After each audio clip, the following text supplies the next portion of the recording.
नमस्ते दोस्तों, इस कथा को शुरू करते हैं। रात्रि गहन का समय है।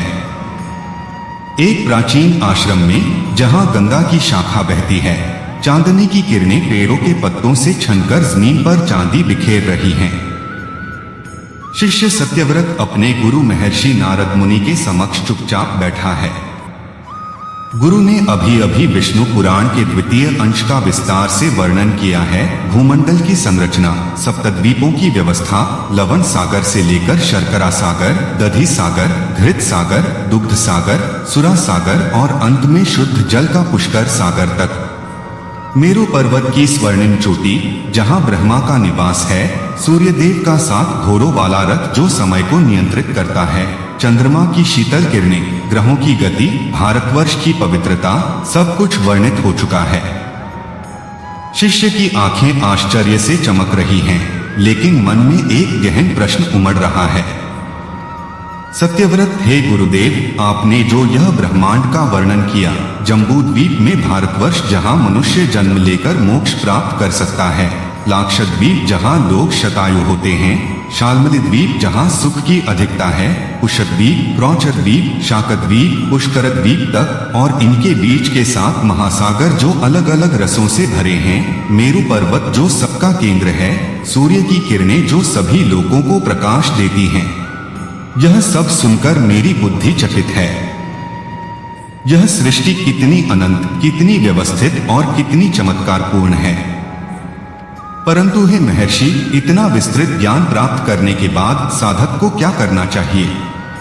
क्या ये सारे द्वीप, समुद्र, पर्वत और ग्रह केवल बाहरी जानकारी हैं, या इनके पीछे कोई ऐसा रहस्य छिपा है जो आत्मा को परमात्मा तक ले जाता है? यदि साधक इन सबको जानकर भी अपने हृदय में भगवान विष्णु को न पाए, तो क्या यह ज्ञान व्यर्थ नहीं हो जाता? नारद मुनि आंखें बंद कर दीर्घ श्वास लेते हुए फिर धीमे मधुर स्वर में, पुत्र सत्यव्रत, तूने हृदय की गहराई से पूछा है। यह समस्त ब्रह्मांड भगवान नारायण की योग माया का विस्तार है।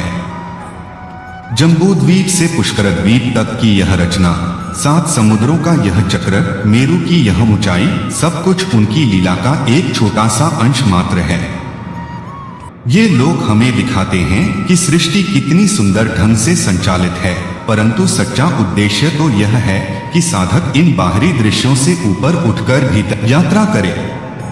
जब सूर्योदय होता है तो सारे लोग प्रकाशित हो जाते हैं। ठीक उसी प्रकार जब आत्मा में भगवान का स्मरण जागता है, तब समस्त ब्रह्मांड का ज्ञान भी अर्थपूर्ण हो जाता है। हे शिष्य, बाहरी ज्ञान एक सीढ़ी है, चढ़कर ऊपर जाना है, वहीं रुकना नहीं है। जो साधक इन लोगों को जानकर भी अपने अंतःकरण में विष्णु की खोज नहीं करता, वह एक विशाल महासागर में तैरता रहता है, किनारे तक नहीं पहुंच पाता। अचानक आश्रम के चारों ओर एक तेज कोमल प्रकाश फैलता है। हवा में कमल की सुगंध भर जाती है। आकाश से फूल बरसने लगते हैं। भगवान विष्णु गरुड़ पर विराजमान होकर प्रकट होते हैं। 4 भुजाओं में शंख, चक्र, गदा और पद्म, पीतांबर धारण किए, मुख पर करुणा और शांति। उनकी उपस्थिति से सारा वातावरण दिव्य हो जाता है। भगवान विष्णु गंभीर किंतु प्रेमपूर्ण स्वर में, हे नारद, तूने अपने शिष्य को सत्य का मार्ग दिखाया। यह भूमंडल, सप्तद्वीप, 7 सागर, मेरु, सूर्यचंद्र सब मेरी माया के खेल हैं। भारतवर्ष वह पवित्र भूमि है जहां जीव जन्म लेकर मेरी भक्ति कर सकता है, मेरे नाम का कीर्तन कर सकता है, मेरी लीला का चिंतन कर सकता है। कलयुग में मनुष्य इन बाहरी वस्तुओं, धन, पद, वैभव, भौतिक सुख में फंस जाएगा। वह सोचेगा कि सुख बाहर है, परंतु सच्चा सुख तो आत्मा के भीतर ही है।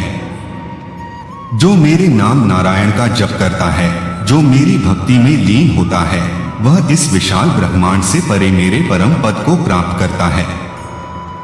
मोक्ष वही है जहां आत्मा मेरे में विलीन हो जाती है। कोई द्वीप नहीं बचता, कोई समुद्र नहीं रहता, केवल शुद्ध अनंत आनंद। भगवान विष्णु का दिव्य रूप धीरे धीरे प्रकाश में समा जाता है, लेकिन उनकी वाणी हृदय में गूंजती रहती है। फूलों की वर्षा रुक जाती है, परंतु शांति बनी रहती है। नारद मुनि शिष्य की ओर देखकर मुस्कुराते हुए देखा, पुत्र, स्वयं भगवान ने साक्षात दर्शन देकर प्रमाणित किया। अब तू इस ज्ञान को ग्रहण कर।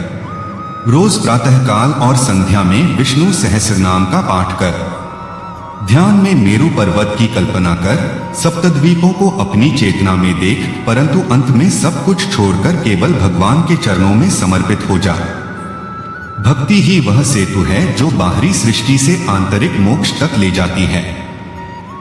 जो आत्मा में विष्णु को पा लेता है वही समस्त ब्रह्मांड को समझ लेता है, क्योंकि सृष्टि विष्णु से उत्पन्न हुई है, विष्णु में स्थित है और विष्णु में ही लीन हो जाती है।